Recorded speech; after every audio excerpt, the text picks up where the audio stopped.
வணக்கம். உயிர் டிவி நேயர்களுக்கு தினமொரு திருக்குறள். மக்கட்பேறு. மக்கட்பேறில் இன்று 64வது குறள்.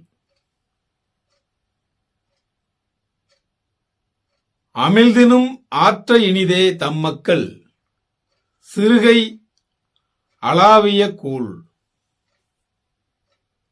அமிழ்தினும் ஆற்ற இனிதே தம்மக்கள் சிறுகை அளாவிய கூழ். இதன் பொருள், தம் குழந்தைகளின் கையால் அளையப்பட்ட உணவு பெற்றோர்க்கு அமிர்தத்தை விட இனிமையுடையதாகும். அதாவது, தம் குழந்தைகளின் கையால் அளையப்பட்ட உணவு பெற்றோர்க்கு அமிர்தத்தை விட இனிமையுடையதாகும் என்பதே பொருளாகும்.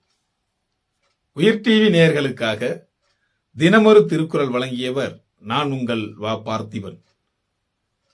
வணக்கம் அன்பு நேயர்களே.